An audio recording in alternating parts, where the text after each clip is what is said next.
All eyes have been on Apple this hour as it unveils the iPhone 15. The cheering is starting right now. People were already in line. I got here a little before 5 a.m. and people are already lined up. I talked to the first guy in line. That's the familiar buzz we hear every time Apple releases a new iPhone. People waiting in line to be one of the first to get one. A few weeks earlier, though, another next-generation smartphone very quietly hit the market. It's called the Mate 60 Pro, and it's made by China's technology giant Huawei. If it's not quite iPhone-level tech, it's also not too far off. In the US, when a big phone comes out, like Apple just released the iPhone 15, Tim Cook is literally ushering people into the store on Fifth Avenue. But in Huawei's case, they just quietly released this phone online, no fanfare, no pomp and circumstance. You know who did sit up and take notice? The US government. Not so much because of the phone itself, but the sophisticated chip that powers it, which is far ahead of where China was thought to be. For years, the US has tried to slow Beijing's progress in making semiconductors, enforcing export controls that restrict the sale of the most advanced chip-making materials and equipment to China. Bloomberg's Mackenzie, Hawkins and Peter Elstrom report that chips like the one inside this new phone show how rapidly China is moving ahead. Huawei is able to get domestic supply of these semiconductors that are so essential to its smartphone business and, perhaps more importantly, could be used in other kinds of applications too, including military applications.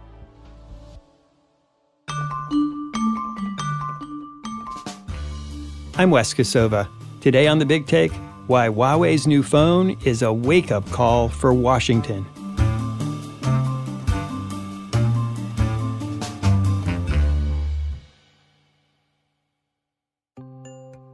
I asked Peter why the launch of Huawei's Mate 60 Pro smartphone was such a big deal.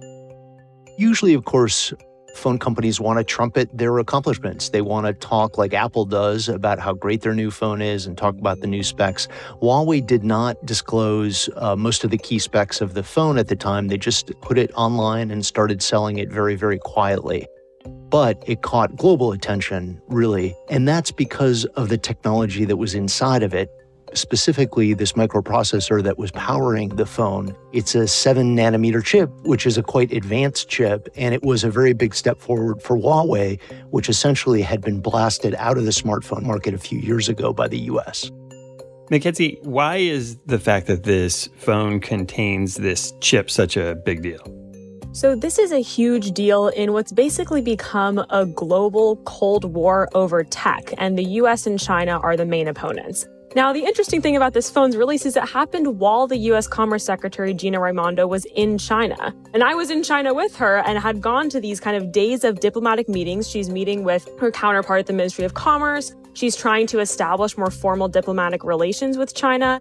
And then at the tail end of her trip, the U.S.'s main technological adversary releases this phone that has semiconductor technology, which is electronic component technology, a generation ahead of where the U.S. wants it to be. So since the Trump administration, the U.S. government has been trying to block China's access to super advanced technology that runs everything from electric vehicles to nuclear missiles. And China has showed that despite those attempts, it's been able to get ahead. Peter, let's talk for a second about this chip. What is it and why did it cause such a stir? What Bloomberg did was we got one of the early versions of this phone, and we worked with a company that specializes in teardowns so that we could look at the chip inside, because essentially nobody knew exactly what the chip was or what it could do. What we found when we tore apart the phone and looked inside was this, in fact, was a 7-nanometer chip that was made by a company called SMIC. It's a Chinese company that specializes in producing these phones, and the U.S. government had been trying to keep Chinese companies away from being able to make chips as advanced as this one. So it was a surprise that it came from SMIC, and it was a surprise that it was this advanced, and it means that Huawei is able to get domestic supply of these semiconductors that are so essential to its smartphone business and, perhaps more importantly, could be used in other kinds of applications too, including military applications. So you described it as being a 7-nanometer chip. Mackenzie, what does that mean? Like, how do we compare that with, say, what's in the iPhone? There's a handful of companies in the world that produce chips.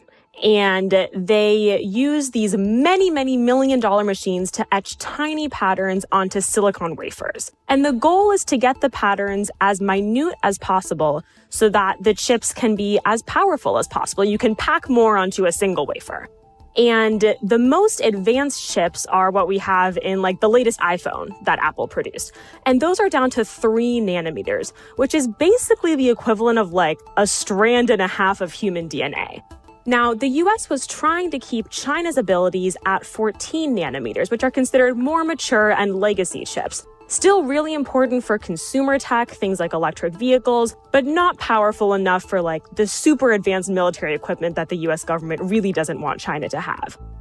Peter, this new phone, the Mate 60 Pro, is made by Huawei, which itself is an important thing.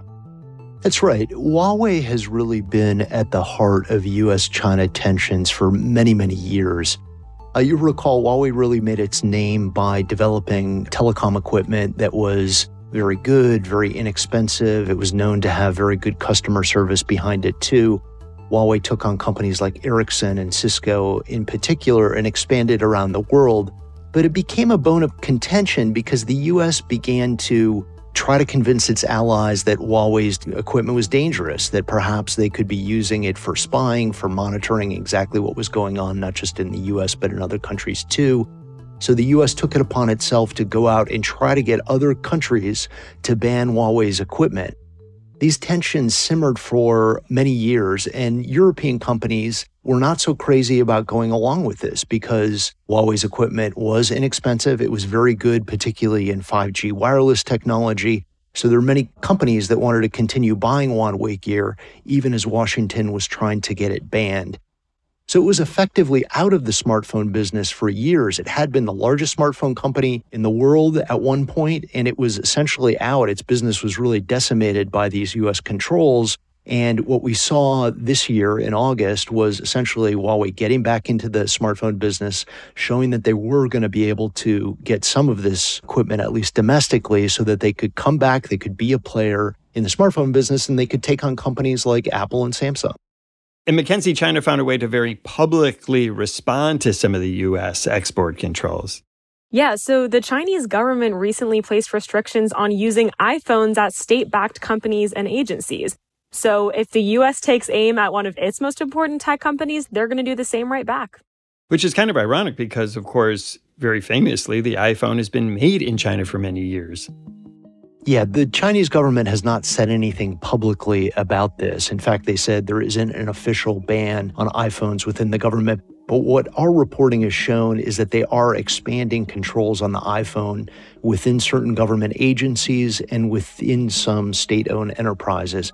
So it's a big deal for Apple, the most valuable company in the world. They get about 20% of their revenue from China, and now it looks like some of that could be in jeopardy. And of course, the fact that Huawei, a Chinese company, has produced such an advanced phone is a huge source of patriotism for people in China.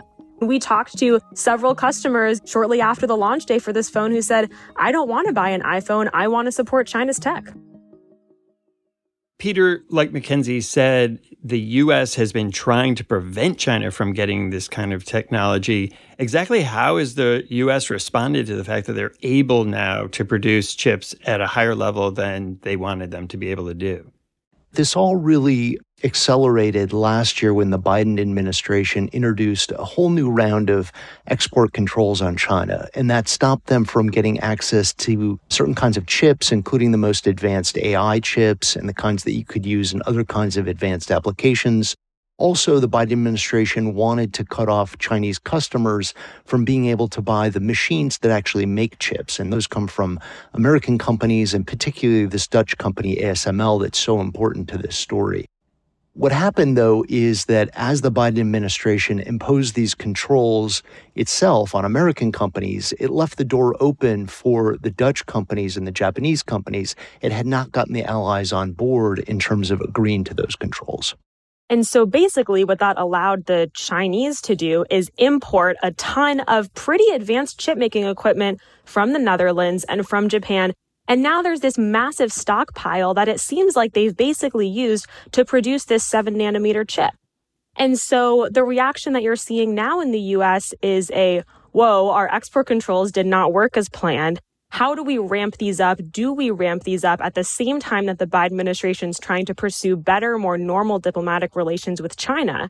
And so earlier this month, the Commerce Secretary testified on Capitol Hill and talked about the Huawei phone. She said she was upset that it came out while she was in China, but she doubted the Chinese ability to produce 7-nanometer chips at scale because they're using less advanced machines than, a US company or a Taiwanese company might have access to. And so it requires massive, massive infusions of capital from the Chinese government to keep it going. And she basically said, we have doubts about whether they can do it. After the break, some chip makers push back against US restrictions.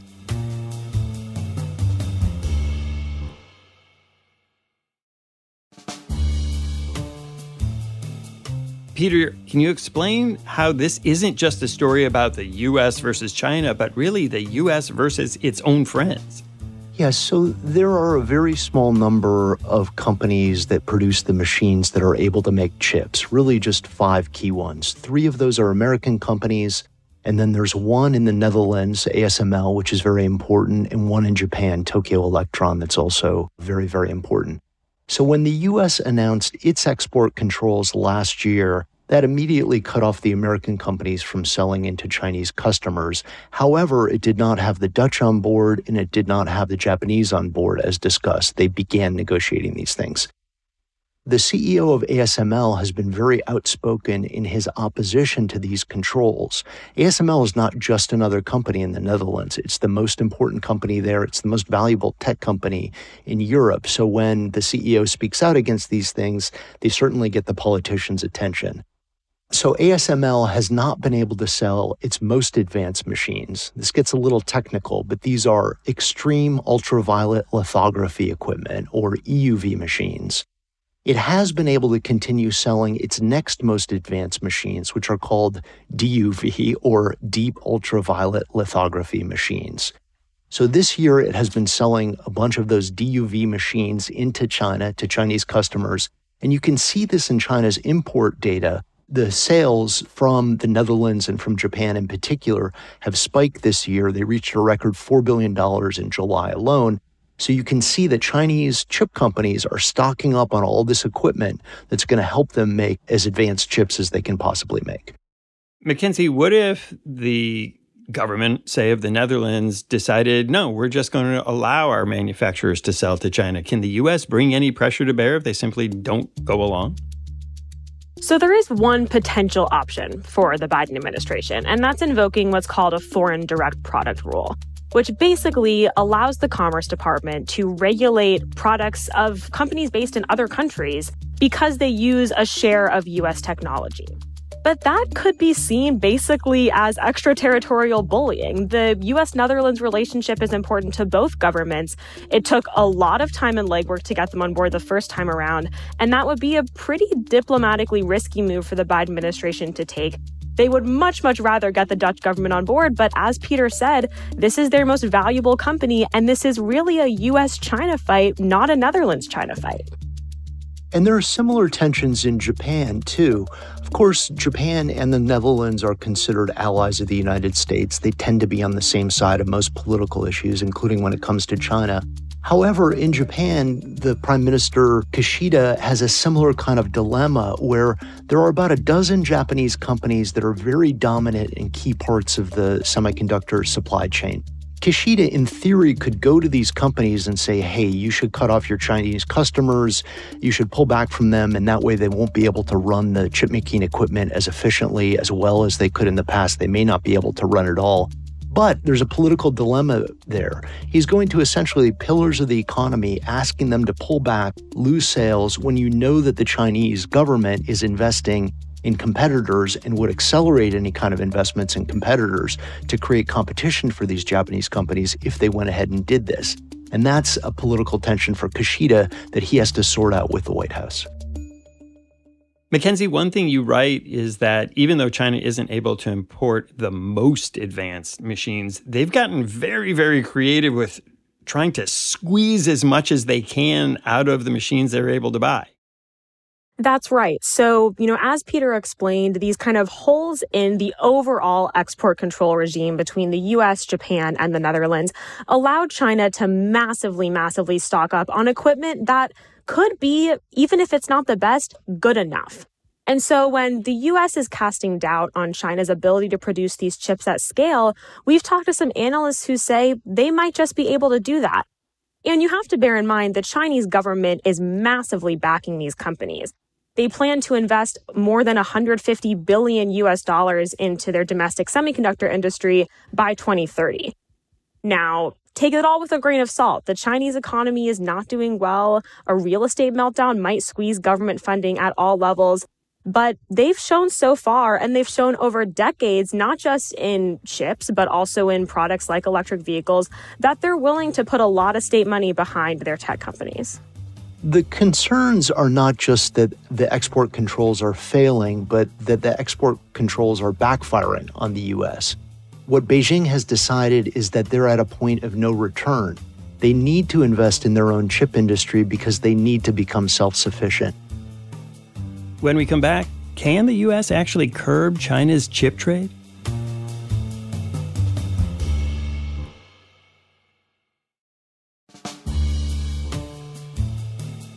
Peter, if China can't get the most advanced machines, but they're working to make them, that's going to take some time. What happens in this intermediate period where they do appear to be somewhat throttled in what they're able to produce? We are entering into uncertain territory for China. As much as Huawei has demonstrated the ability to make some progress here, SMIC is helping them with these 7-nanometer chips, we don't know exactly how far they can get on their own. But come the end of this year, they won't be able to get new machines, and they won't be able to get the kind of services and support that you would typically get from the companies that supply those machines too. So Chinese companies are going to be in a risky position as they try to function on their own, produce these chips under trying circumstances. It is, as we've talked about a bit, it is less efficient to do it with the kind of DUV machines that they have right now. And there's a limited period of time where they can use these foreign machines to be able to make these chips. At some point, if the U.S. keeps up the pressure and its allies keep up the pressure, they're going to run out of the stuff that they've bought from overseas. They're going to run out of their stockpiles. And then they need to have established the domestic industry that can help them pick it up from there, support them as they go forward in making these chips in the future. And the question for the U.S. is what kind of pressure? There's this debate happening in Washington right now over, is it just that we didn't enforce export controls well enough, or are export controls not actually the right tool to deal with this? And there's this kind of push and pull with industry and the Biden administration over how tight can we go? How much are you willing to hurt the revenue of American companies? And then there's this pressure mostly from Republicans on Capitol Hill who say the Biden administration is soft on China. This is a huge political liability for the president. It's a liability for the Commerce Secretary, Gina Raimondo. And it's all happening at the same time as the Biden administration has been sending cabinet official after cabinet official to Beijing, trying to restore diplomatic relations. And then this feels a little bit like a slap in the face. In the backdrop of U.S.-China relations, there's always the looming question of Taiwan. And relations between Washington and Beijing have been souring for months. There was a spy balloon in February. The Secretary of State canceled his trip over there. But Taiwan is really the central question. And there's a fear that if China ever invaded Taiwan, the U.S. and the world could lose access to the most advanced chips, which are produced by a Taiwanese company called TSMC. That's part of why the U.S. is looking likely to issue subsidies to TSMC, which is building a plant in Arizona. Was it ever realistic to think that export controls could keep China from advancing its technology? If you talk to people who have been watching the industry for a while, none of them are surprised, and they say that the U.S. government shouldn't be either. China's been trying to produce advanced indigenous semiconductor technology for years. And the fact that they did it so soon after the U.S. imposed its controls, some people would say means that the controls came too late. So, Peter, where do you see all this headed? Obviously, the stakes couldn't be higher. The tensions couldn't be higher between the U.S. and China, even between the U.S. and its allies. What happens next? It seems right now that Beijing is growing in confidence. Huawei is showing that it is possible to make breakthroughs in some of these key areas that are important to the technology industry in China. They were able to come out with the 7-nanometer chip. So there is a bit of a rallying cry around Huawei right now. They seem to be not just a national champion, but a national champion that's been able to take on some of the constraints of the U.S. and break through. After the Mate phone came out, there were all sorts of memes circulating. Some of them mocked Gina Raimondo, who was in China at the time, as we discussed, as a new brand ambassador for Huawei. You also saw caricatures of Uncle Sam being left behind as Huawei busted through the barriers that were being set up. So from Beijing's standpoint, they are certainly planning on accelerating their investments in some of these key areas. They want to be able to get a stable domestic semiconductor industry that can supply all sorts of things. Certainly the tech industry and smartphone companies like Huawei, but beyond that, very important areas like artificial intelligence, like supercomputing, and especially the military activities that they are going to develop in the future. Peter, Mackenzie, thanks so much. I learned a ton from this conversation. Great. Thank you, Wes. Thank you so much. Thanks for listening to us here at The Big Take. It's a daily podcast from Bloomberg and iHeartRadio. For more shows from iHeartRadio, visit the iHeartRadio app, Apple Podcasts, or wherever you listen. And we'd love to hear from you. Email us questions or comments to bigtake@bloomberg.net. The supervising producer of The Big Take is Vicky Vergolina. Our senior producer is Catherine Fink. Federica Romaniello is our producer. Our associate producer is Zenab Siddiqui. Raphael Amsili is our engineer. Our original music was composed by Leo Sidran. I'm Wes Kosova. We'll be back tomorrow with another Big Take.